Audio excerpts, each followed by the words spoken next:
It would probably be one of the most sought-after private islands in the Caribbean if it were on the market today. Its size at 136 acres, location roughly 200 meters south of Charlotte Amalie, St. Thomas, U.S. Virgin Islands, and landscape, which is mostly undeveloped, makes Hassel Island a perfect buy for an investor looking for the ideal resort location. But far from becoming the ideal vacation destination, and to the disappointment of would-be investors, Hassel Island remains mostly undeveloped due to the fact that almost 90% of the island is federally protected. While there are a handful of private homes on the island, what stands out most are the ruins that dot its landscape. Ruins that allow many to reconnect with the rich history of the island of St. Thomas. Ruins that tell stories of occupation, innovation, and separation, and stand as a reminder of the significance of a harbor and of an island that for centuries was considered the doorway to the rest of the world. So today we're taking a short trip over to Hassel Island to see some of the historic sites that are still there today. And joining us is going to be our good friend, Mr. Lassie Davis.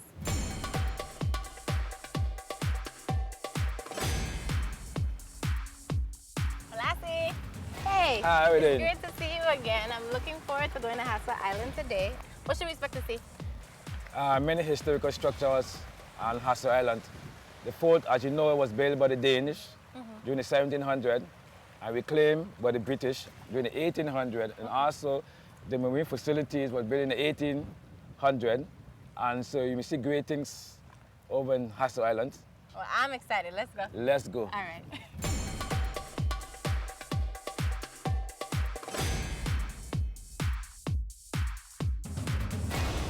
Hassel Island sits just south of St. Thomas, and I'd probably say it's about 500 yards.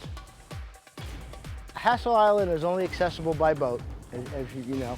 The St. Thomas Historic Trust will provide guided tours. Contact the trust, and it will set that up. You actually can come to Hassel Island by private boat, but you have to remember that this is national park territory. So you don't leave anything behind and you don't take anything with you.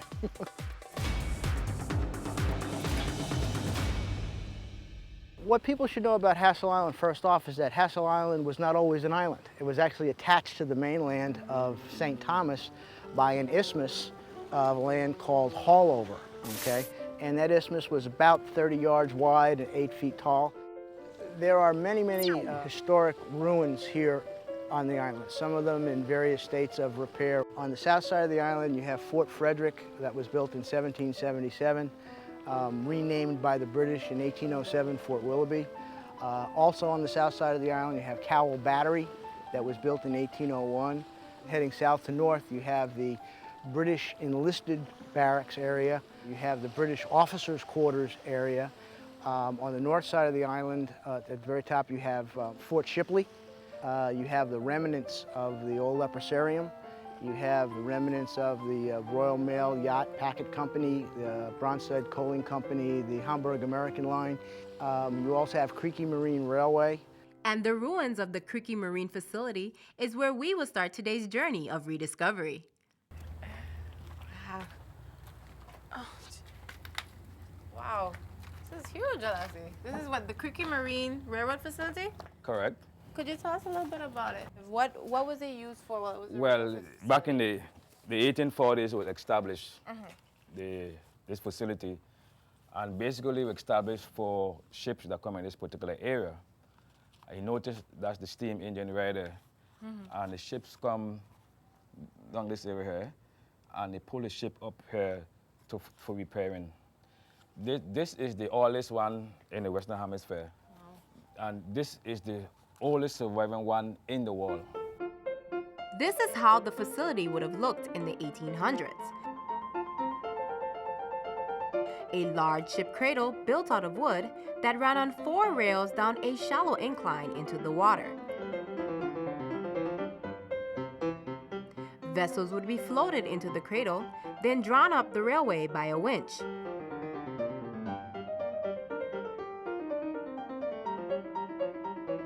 Once on dry land, repairs or maintenance could be done on the hull of the ship. The Marine Railway was originally called the St. Thomas Marine Repair Facility. It was the project of 5 businessmen from Charlotte-Amalie that realized the amount of boat traffic that was coming into Charlotte-Amalie Harbor. You have to remember there were about 2,000 ships a year that pulled into this harbor to do trade.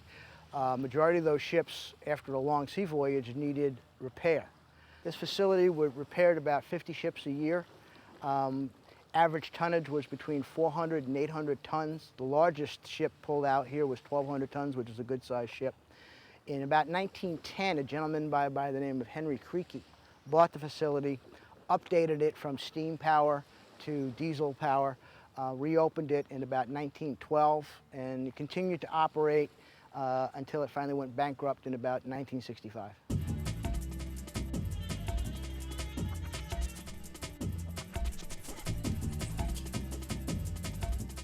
These are some of the tools and artifacts from the facility that remain today. Where we're standing right now is the machine shop for the Creque Marine Railway. Okay? Back in the day, all of these machines that you see here were actually run by steam. You had a rod that ran across the top of the building up here, which is this rod down here, and you had belts that ran from these rods to the various machines.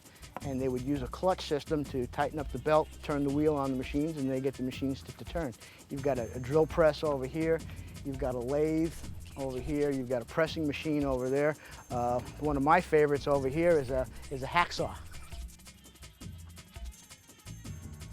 There are also these diving bells, which were used in the process of getting ships onto dry land. The diving bells were actually used to give the divers in the water oxygen. They would lower the bell into the water. Think of it as taking a piece of Tupperware and putting it in water, and you've got that air pocket up underneath, okay? And then they would connect hoses with a bellows system to provide water so they can come up, get a breath of air, and then go back down. During the hurricane and the earthquake and the tsunami in the 1860s here, those diving bells were used extensively to recover a lot of the cargo and stuff that was on the bottom here in Charlotte-Amalie Harbor. In addition to housing several boat repair facilities, Hassel Island also served as a coaling depot. Also in this particular area, during 1871, you ever heard about the coal carrier? The coal carrier? Yeah.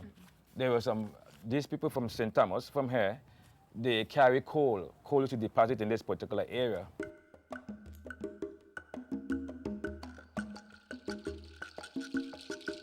The area we're standing right now was the coaling station area for the Royal Mail Yacht Packet Company. Okay, the Royal Mail Yacht Steam Packet Company was a shipping line that set up operations here in about 1830. As ships turned over more and more to steam engine instead of sails, coal and fresh water became a priority. It wasn't until the mid-1800s that companies like the Bronsted Company, coaling company came in, the Asiatic coaling company came in, the Hamburg American Line coaling company came in, and Hassel Island was one of these centers for coaling and stocking ships for fresh water and coal in the Caribbean. This is one of the coal chutes that was actually used to load or unload ships. You have to remember that ships came into the harbor carrying coal from England, carrying coal from South America. Those ships had to be offloaded, okay? So the women would have to offload those ships.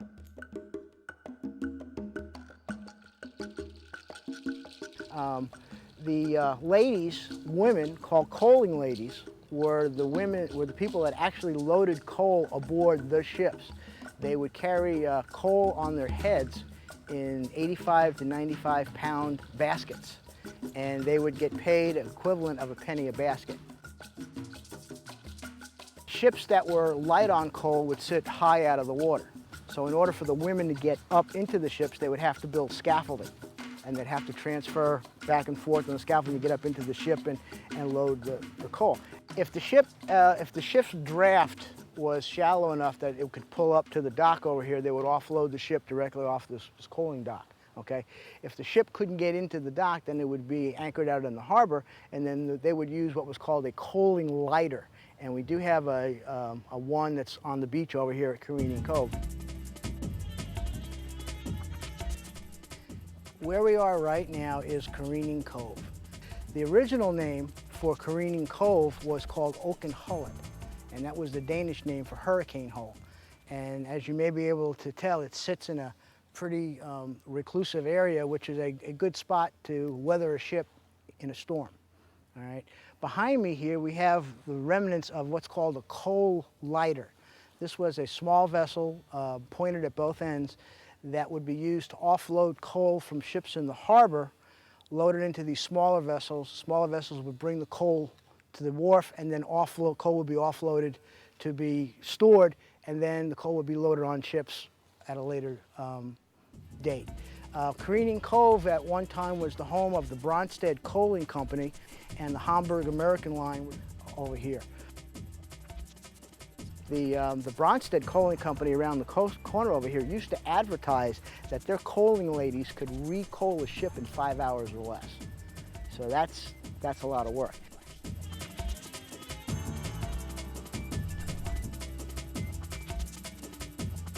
In fact, my great-grandmother was one of the coal carrier that carried the coal between the islands. So St. Thomas was different compared to St. Croix. It was real good for importing and export. Yeah, it's more like a commerce, for example, when the Danes came in 1771, 72, and they started agriculture, and then they realized that the harbor is a commerce. So it changed from agriculture into a commerce until today. I compared to St. Croix was mostly agriculture because of topography and everything like that. Yeah. Now, St. Thomas is very unique. Back in those days, it's both from all over the world. We're going to the other side and show we call Flag Hill. All over the world coming to this harbor. This is one of the best harbors in this part of the world. In fact, the harbor was so popular that in 1900, author and journalist William Drysdale wrote that mariners referred to St. Thomas as the place that is on the way to every other place. He went on to write, "To call the island the gateway to the Caribbean is not mere poetic fancy." The original name of the town was called Tophouse, which was the Danish word for pretty much bar. And this has always been a stopping off place for sailors, because when you look at the way the trade winds blow, this is the natural place to stop from ships coming to Europe. That's what made this harbor so successful, was the fact that ships would naturally come here, and the Danes were very smart in signing non-aggression treaties, meaning that they had open and free ports, that any flagged ship of any nation could trade here without fear of reprisals. But this popularity would prove to be detrimental to the harbor. So much so that the Danish government had to alter part of the island's coastline to rectify the problem. Back in the 1800s, the harbor center was polluted. Remember, prior to the 1800s, Hassel Island was not an island, but a peninsula attached to St. Thomas. This peninsula created a pool-like condition, where there was very little to no sea current and circulation. This caused waste and pollution to settle and ultimately contaminate the harbor. Solidomolly Harbor would actually be pretty well stagnant. It didn't flush very well. You had the effluent coming from the town, the effluent coming from animal waste, stuff coming off of ships made the harbor here very unhealthy. Typhus, cholera, yellow fever, smallpox. It wasn't until the haul-over cut was made in the 1860s that the bay actually started to had a flushing action, which made it a little more sanitary. This move not only saved the harbor, but also created what is now Hassel Island. The channel was widened in 1919 by the U.S. Army Corps of Engineers. You could see it where it was connected. If you look out, you see the very shadow out there. You could see the point, and it was connected. So now what happened, this basically kind of cut off. You could walk from St. Thomas and come right over here. And because of the harbor was basically like a pool, they surrounded by Hassel Island, and they made the island. So when the harbor was polluted, the human waste would not go out to the Caribbean Sea. This is the Caribbean Sea, this is the Atlantic area. So this area was dredged to get the waste to go out, but also it was for ships to come in the area. And then they dredged it again, and we call National School with the Conquest School, that was filled in for some of the spoil from this particular site. Okay. So besides the marine facility, what else is unique about Hassel Island? Hassel Island too, when we go on the other side, we've got a little more detail, and we talk about the fort, because people won't know about Fort Christian, which is a fort on Hassel Island too as well. From the remains of the Creque Marine Facility, we travel a few minutes south to see another ruin, the remains of Fort Willoughby. This fortification was originally named the Prince Frederick Battery at Megan's Point.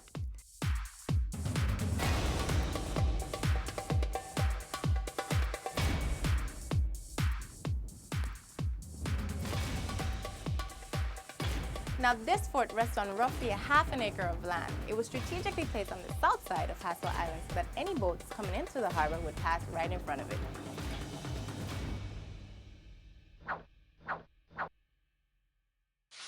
So you can see the structure of the fort still standing here. So we have two forts in St. Thomas, but I do not about this particular one here because it's kind of off. Could you tell us a little bit about the characteristics of this fort? You I know know- we have a cistern here. You see the characteristic. They was brought inside the boat. You could see, and you got the yellow brick, and then got also the red one, and they used sedimentary rocks. And basically, in those days, they didn't have like cement we have today. And basically, what they constructed with, for example, with lime, molasses, for example, a little bit of water, a little bit of gravel, and that was inferior mortar, and they constructed these structures. As we've learned throughout our rediscovery of the Virgin Islands, the bricks used in the construction of structures similar to this fort were ballast bricks brought into the islands on ships. Lime kilns like this one found on Hassel Island was used to make the bonding agent for the bricks and stones. This coal-fired furnace would heat seashells and coral to a point where they could be pulverized into a fine powder. This powder was then mixed with sand and a molasses product to create mortar. But what's interesting is the wall, the thickness of the wall, and how they build within the topography, the rocks. You can see how they build it right into the, Right into the rock. right into the rock. It gave it a very strong holding. And of course, when it rains, the water go right See out. the drainage, The yeah. drainage go right here. And here is the cistern again. In these islands, water was a limited factor. And so therefore they have a cistern which is right here. This is the cistern. I see the build a system and kind of realize that they need water in order to, first of all, in order to supply the service. Because Hassel Island have very little water, even though you may have underground water, they may have 1 or 2 wells on the islands. But water was a critical component of the whole operation over here. How important is this structure, the fort? And here is where it is located on Hassel Island. Now, this is on the south side. It's very interesting because you notice this is the mouth of the harbor to come in. Okay. And of course, in those days, they built fort to throw the wall in the Caribbean to protect the goods. So a ship coming in this particular area, so this fort here to protect St. Thomas as they're coming into the area. Now the story of Fort Frederick is pretty interesting. It was built under threat of British occupation of St. Thomas. What happened was in 1776, a ship called the Nancy, it was a 7-gun brig. Okay, basically it was a cargo ship that had 7 cannons on it. Was in Charlotte Amalie Harbor, and she was loading 386 barrels of gunpowder for George Washington's army during the American Revolution in 1776. The Nancy was a U.S. warship, okay? And as she set sail out of Charlotte Amalie Harbor, she unfurled the Stars and Stripes. And as she left the harbor, Fort Christian over here fired off a 21-gun salute. Second time in U.S. history, the Stars and Stripes had been saluted by a foreign government. Now you got to remember, the British, who were our enemy at that time, right, are over on St. Martin. They kind of send word to the Danes, we don't like you trading with the Americans. The Danes, to protect themselves, sent word to Copenhagen. They wanted to build a fort to protect the harbor. Danish governor said, good idea, go ahead and build it, and they built Fort Frederick. Despite having built this fort, the Danes were still unable to prevent a British takeover. In January of 1801, the British had decided they were going to blockade Charlotte Amalie Harbor, and they had British warships patrolling the mouth of the harbor here.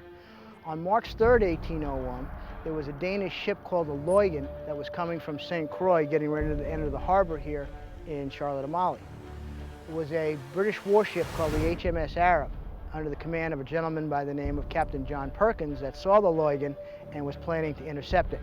John Perkins was the son of a black slave woman on Jamaica and a British planter father, okay? The first time his name appears in any type of dispatches is as a 16-year-old as a navigator aboard British warships in the Caribbean. During the American Revolution, his name appears again as the captain of a privateer ship in the pay of the British called the Punch, intercepting ships down here in the Caribbean. So getting back to March 3rd, 1801, Captain Perkins on the HMS Arab sees this ship, the Loygan's, coming into Charlotte Amalie Harbor about 4 in the afternoon. Captain Perkins decides he's going to take her as a prize. Pulls up alongside, fires a shot across the bow, figure he's going to take her as a prize. Loygan's going to have nothing to do with that. She gets the weather gauge, turns broadside, and fires off a broadside and fights on. So now they're duking it out just outside of Charlotte Amalie Harbor here, and the Loygan starts to drag the fight in towards Charlotte Amalie Harbor, where the Arab now comes under the guns of Fort Frederick. Fort Frederick had an 18-pound cannon, 2 6-pounders and 2 8-pounders. Captain Perkins' logs says that he took shot between wind and water and broke off the engagement. Laid outside the harbor overnight, waited for the Loygan to come out the next day. The Loygan didn't, so Captain Perkins left, went back to St. Martin. But unbeknownst to the people on St. Thomas or Captain Perkins at that time, the British had already had battle plans drawn up to take St. Thomas. The British fleet came back in late March of that same year, about March 28th, 29th, with 29 other warships, including Captain Perkins, and 4,000 British troops, and took over the island of St. Thomas and held it for 10 months, and then through treaties gave it back to Denmark. Now, during the British 10-month occupancy, several other structures were built on Hassel Island, to include Fort Shipley, which is located on the island's northern hilltop,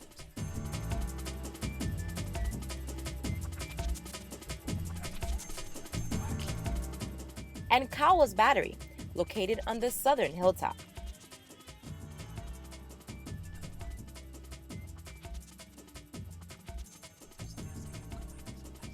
Additionally, the British built these structures, which served as officers' quarters and soldier barracks.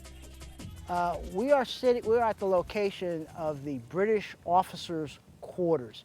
As I previously mentioned, the British occupied these islands twice, once in 1801 and again in 1807. This was the original site of the first British officers' quarters in 1801. They were here for 10 months, so we believe a lot of the structures that were here at the first time were made of wood. When they were here the second time in 1807, they were here for a period of 8 years. And that's why we believe a lot of these structures were made out of rubble construction, okay? And as you can see by the construction, it's the brick was used to make the doorways and the windows and the corners, and the rest of it was just rubble.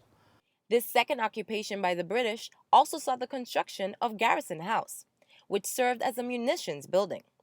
Today, it is said to be the only Napoleonic war structure built in the Western Hemisphere. Basically, Garrison House was used to store ammunition, gunpowder, and was a cistern. And as a small piece of history, it is the only Napoleonic war structure built in the Western Hemisphere. The majority of these structures were built with slave labor, okay? I'm not saying that the British soldiers who were here didn't help to build, but the majority of these structures were built with slave labor. It's important to note that adjacent to the remains of the soldier barracks exists the Hassel family cemetery. The cemetery contains 2 mausoleums and 3 graves, one of which belongs to James Hassel Jr. Hassel Island is named after one of its owners called James Hassel Sr., okay? There were previous owners of the island, as we mentioned before, John Hatch, Jacob Moggan, but it was James Hassel Sr. that really improved the ship repair facility over here in Careening Cove, and therefore the island is named after him. And it's interesting, the current spelling of the island is with 2 S's. James Hassel Sr. spelled his name with 2 Z's.